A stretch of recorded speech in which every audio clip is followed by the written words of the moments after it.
Hello, everybody.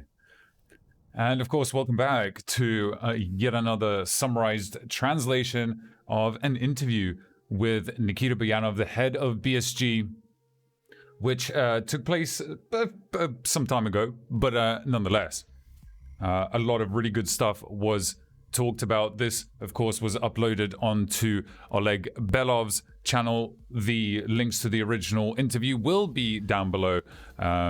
A lot of really interesting stuff was said and talked about, not just about the current state of the game, but also what happened before and where this is all going.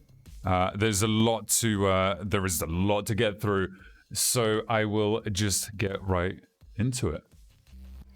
The first question: what is realism to Nikita?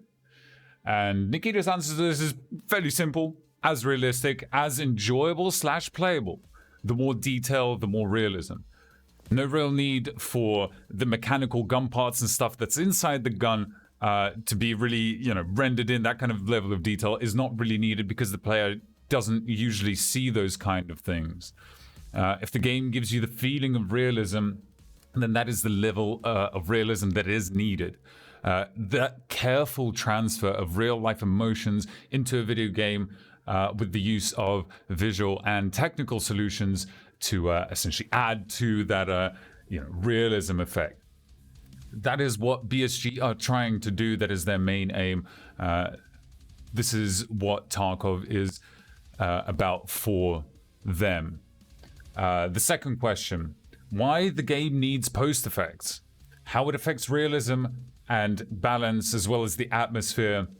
This is kind of a long discussion, as there are many elements to it which are very technical, but in short form. BSG wanted to give the player base an in-game system which would allow players to achieve effects of same quality as, say, reshade or NVIDIA filters, to give some critical detail. Achieving true black tones for, like, say, inside buildings would hinder some of the functionality of current special devices like NVGs. Infrared illumination would have to be implemented properly in order to do something like this. This is planned, but at the current state of the game, this is not critical. The next question was instrument for content creators, or instruments for content creators, say like a free look cam, slow down time mode, and more. This has been talked about many times before, and yes, it is coming, whether it is an offline or possibly some sort of co-op. This will have to be worked out later on down the line. The next question would be 3D models for vegetation, technical features, and the process of doing this. Nikita said all vegetation will be redone in due time. To give you some detail about what they were talking about, BSG plan to get similar models by configuration and volume of, say, like bushes and trees, and then use photo textures for those to make vegetation look high definition, if you will. This is a big task, but one that can be implemented almost instantly when it is done, says Nikita, as they will just be able to replace current vegetation at their specific locations on maps with the new ones, so the switchover will be pretty quick. The next one is Comtax shooting stun effects. Will Comtax protect the user from going deaf or having that ringing stun effect? The short answer is no. There will be more added effects, such as side blasts from guns, and in fact, to go into some more detail here about this, because they talked quite a lot about it, but in realistic scenarios in real life, this wouldn't necessarily be the case. So, for instance, the front end of the gun, specifically like the muzzle device, this would disperse the gases from the front end of your gun, usually to the side, and say if your buddy is standing to your left or to your right, and you're shooting the gun directly forward, the gun, or the gas blast would most likely have a pretty negative effect on your buddy who's standing next to you, this is not very, this is obviously not very good, and contacts do not save you from this kind of effect in real life, and therefore it is not going to be something which is going to be, cut out or implemented. So this is something which they're going to be, of course, playing around with sound positioning, especially when guns are being fired and stuff like that. This is something which they're going to look into and study more carefully as time goes on. Of course, they did next talk about the report system. As of the time of this recording, that system is already in the game. So there's not really that much that needs to be added here, but in reality, that report system actually touches on a lot of different modules in the game, such as, for instance, in-game chat between different people, post-raid screens, and so on and so on. And because all of these things were written by different people, it is kind of hard to implement, to just make sure that it all works together and well.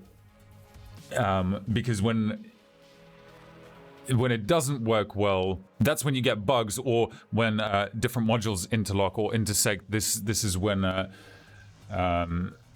you get bugs and general difficulties in development. So it took them quite a lot of time to weed out all the bugs and just to make sure that the system works correctly. But it is in the game now, so that's good. They do move on to discussing VoIP, some new details about radios.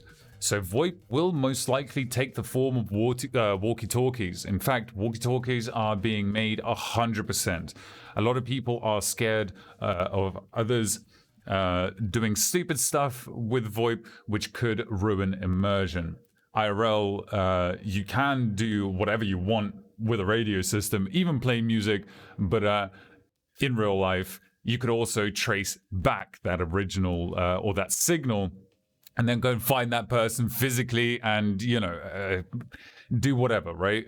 Do whatever it takes in order for them to stop broadcasting or whatever it is. In fact, you could probably just turn off that specific frequency and work around this kind of issue or whatever it is. A lot of people were saying that they're going to be, a lot of streamers, especially content creators, they were very scared initially. And Nikita said that, hey, we didn't even think about, content creators or streamers at the time that we really thought about, putting VoIP functionality in there. That wasn't our priority. We didn't really have that in mind. But we have since thought about doing VoIP slightly differently. So if they're going to be putting in walkie-talkies, which they are going to be doing, what happens with proximity VoIP? And Nikita said that we didn't, when we first thought about VoIP, we didn't necessarily, we thought about it as proximity VoIP, but since then we have we've thought about it and just redesigned our ideas around VoIP because of certain things that we may not necessarily agree with. Of course, everybody knows, that person in VoIP who, starts playing music or whatever it is, it doesn't really matter.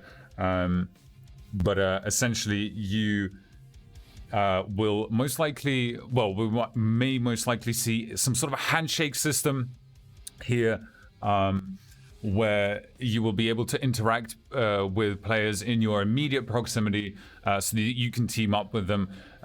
This may be in the form of radio frequency codes, which you guys can decide on together, that you can both connect to, and then, of course, carry on. BSG would like to reward cooperation in some way through this system. For instance, being able to hear NPCs talk, or some dynamic quests which will only open up in cooperation with other players in that specific raid. Radios may also be made non-lootable, kind of like a melee weapon or secure container. You cannot stop people from using Discord, of course, but you can encourage people to use in-game systems to get better rewards and therefore achieve a higher level of immersion, which I think is where they're going. So the next question, which I think is they actually went into a lot of detail here. So gun mastery, gun system updates, and animations. This was shown off, of course, by Kibba some time ago and still does not function as intended. There are two different levels to this topic. Animations for guns at different stages of gun mastery and different factions being better with their respective weapon systems, e.g. So Bears being better with AKs and USEC being better with ARs and Western weapon systems. The answer is animations are being worked on. Part of those are done already. Bear and USEC weapon speciality is more to do with skills, which will follow after the global skill rework. Important note: this was announced when BSG were at the stage of putting features together that would be implemented later on. So the compiling stage of the different features. So, for instance, handheld flashlights, which you actually saw in the video just earlier, and say the multi-tool, none of these was scrapped or abandoned. There is a lot of work that needs to be prioritized, such as networking and general optimization for the game to be playable currently, resulting in features such as these to be pushed back. Some of this stuff will most likely be added before or in patch 13, so stay tuned. When should we expect gun ammo durability to play a part in the game? Nikita says that this is a cluster of features. What is in the game currently does not represent what the system will actually be when it is finished. Bolt jamming, critical bolt jamming, misfires, case extraction malfunctions, and round jamming are all things that were or that have been planned. All of this is affected by various parameters, e.g. The use of silencers and gun overheating, for instance. Guns found in raid and ones that you get from the traders will have different durability, which will affect the way that specific gun handles. 12.8 may also contain some of these features. The next question. Semi-auto and full auto gun conversions in the game. Nikita here says that this is illegal in real life and no one should ever do it. But given the circumstances we have in Tarkov, this is entirely realistic. There are certain semi-auto 9mm sporting guns, for instance, that shoot very accurately and that are just generally a very, they're very cool guns. And he says that it would be, he thinks that it would be really interesting, and in fact, I think it would be really interesting to see some semi-auto to full-auto gun conversions in this game, just to see, you never know what kind of thing you might like. How those kind of guns function, you just will never be able to find out in real life because, of course, it is illegal. But in the game, this is something slightly different. Experimenting and stuff, I think, is a lot of fun. And Nikita says that he thinks that it's really cool and stuff to be able to do that kind of thing. Of course, in game. I repeat, in game.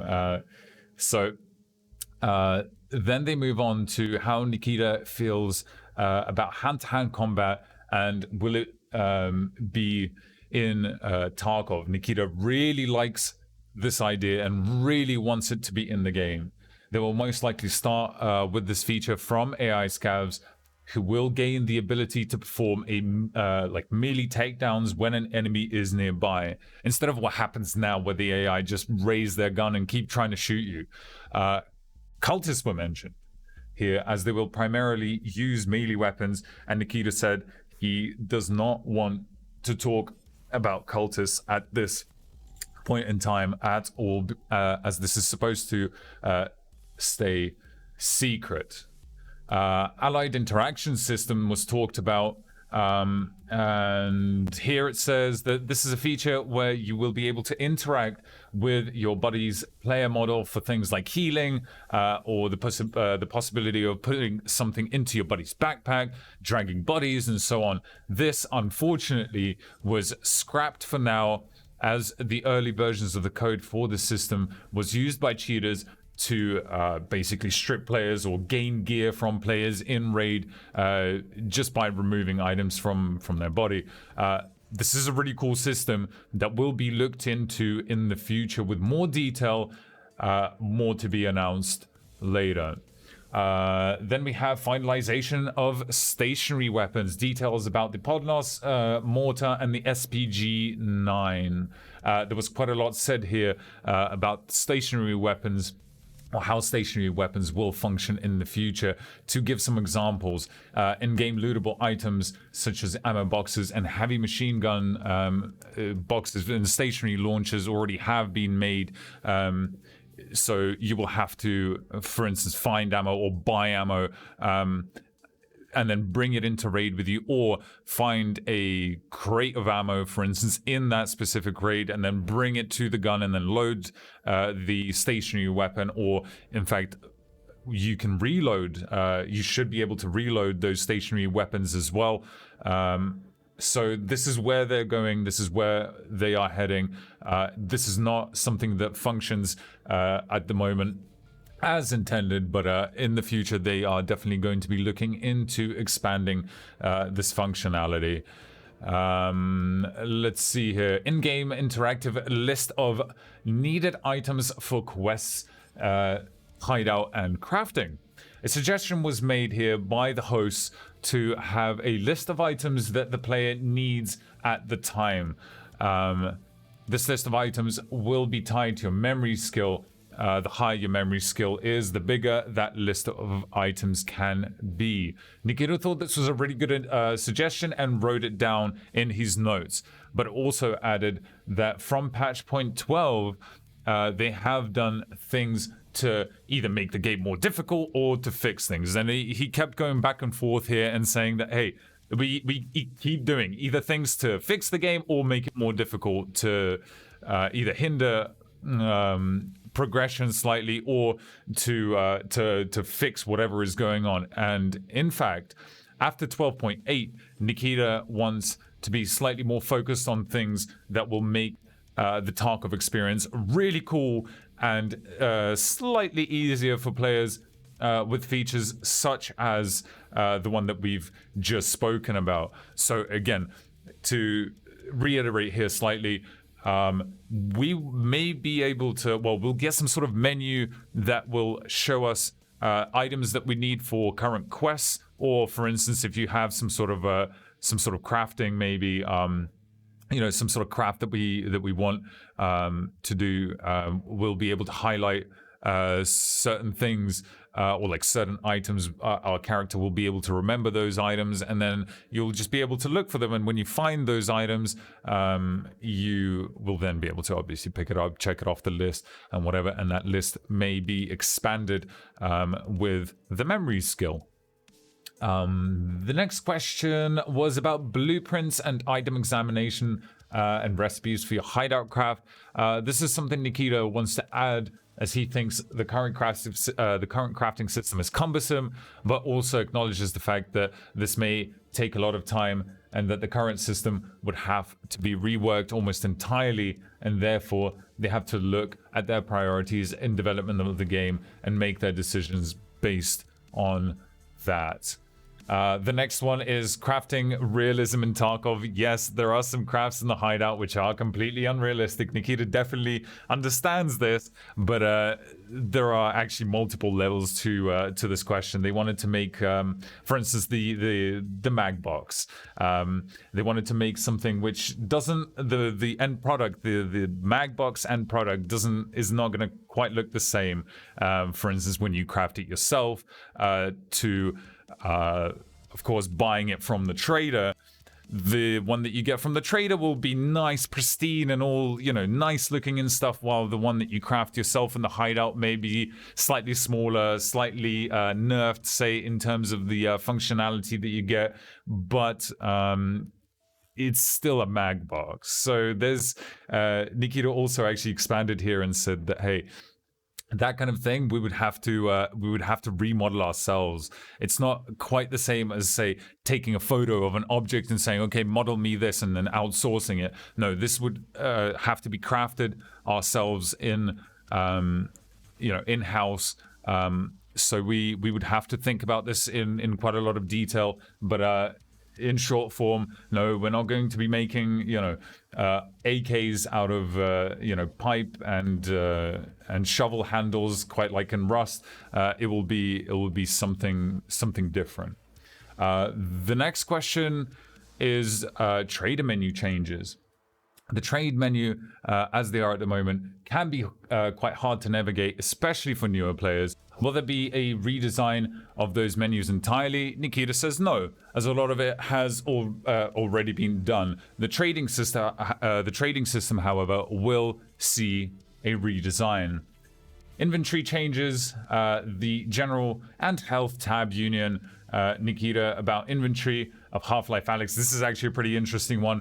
The tab menu originally was designed this way, or the way that it is now, from the start, as a way to almost punish the player for losing limbs, for instance, or playing badly, as you would then have to navigate these menus in order to heal yourself or do whatever it needs. And this actually makes for a good game mechanic where you always have to stay very like attentive. You have to always be always pay attention to what is going on, regardless. You're in your inventory, but you still have to pay attention to, of course, all the sounds and things that are going on around you. So this almost simulates a certain level of realism and stress, if that makes sense. Here Nikita compares the Tarkov system to the inventory system that is in Half-Life Alyx, which Nikita has by this point played and finished, where you have to manage everything with your own hands, because it is a VR game, and if you fail, that could be GG's and you have to restart the level or whatever it is. So Nikita then goes on to say that, as mentioned before, they are moving into a section of development where they want to add lots of cool new features to make the experience easier for players. In-game ammo specification tables, some information about statistics after the raid. Here Nikita says that he did not want to add this kind of functionality into the game itself. This would take away from exploration of the game world, as most people at the moment have to either use Google to find an answer, ask their friends, or go out and actually test it themselves. Nikita really likes this and doesn't want to change it. The next question is about gun builds, improvements, saving and exporting your gun presets into a file. Nikita's answer here is yes. They will make a special file within the game. They call it a .json or something, which you will be able to insert into direct chat messages in your friends in-game and share it as a link. So once you share that file, it will basically become almost like a hyperlink in game, which anybody can click, and then it will just take them to the gun crafting, like the gun build menu, where you'll just be able to play around with the gun and just spin it around and take a look at the build itself and whatever. So that's pretty cool. The next question: where did the idea of Russia 2028 universe come from? Some information about storyline, quest, lore, and that kind of thing. This is actually really, really cool. Nikita actually went into a lot of detail here about just generally how things, kind of how things came to be. But the main takeaway from this is that it's an extremely lengthy subject, and that it would require a separate podcast. In fact, Nikita says that himself almost right off the bat. The idea of Russia 2028, though, was born a long time ago, before Hired Ops or any of the games that Nikita has had a hand in making. Tarkov and Novinsk are very, very closely linked. VSG are trying to give us single-player quests in a multiplayer game, which is very hard to do. Nikita goes on to say that he only recently finished and finalized the lore for Tarkov and how everything ties in together, which now enables BSG to finally design the storyline quests for Tarkov. A lot of these quests are tied to the streets location, which means they have to now push with the production of that map and design everything around the lore. The next question here: when will we see lootable newspapers, notes, and other information about the lore, which is already available on the forums, but it's just deep, kind of like buried? Even more information about storyline quests and dialogue system. This is yet another complex subject which will enrich the player's experience. As it stands at the moment, there are already a wide variety of hints that are available in the game world. For example, in the hideout, on the whiteboard, there is a ton of hints which are directly linked to the actual storyline. You will have to find out critical information from the traders through a separate dialogue system, which is not in the game yet. There will also be events in the game world that will give the player hints as to what is going on. And then they kind of just move on to quite a few just trivial kind of so Spotify, Gene Burns Spotify release. In fact, Gene Burn is already on Spotify. I think he's only uploaded 3 songs. We are of course listening to Nikita's music at the moment, but there is a chance that Gene Burn will make it to Spotify. Yes, stay tuned for that. And then there was a question about the limited edition for Tarkov. So EOD, Edge of Darkness, will of course be removed when the game releases. This is supposed to be some sort of a, like a special edition, and people who have bought EOD, they should, feel unique. And there will be another game version by the time the game releases that will separate, of course, EOD owners and those special edition owners. Nikita also touched on a special collector's edition with some really cool like little doodads. He said that they might have like little statuettes of like Bear and Yusek and whatever, as well as a bunch of other pretty cool stuff. So that is, of course, to be announced as well. But thank you all for listening. I hope you enjoyed. And if there's, of course, any clarification, please do write it in that is needed. Please do write it in the comments below. I'd love to hear from you guys. Later. Bye-bye.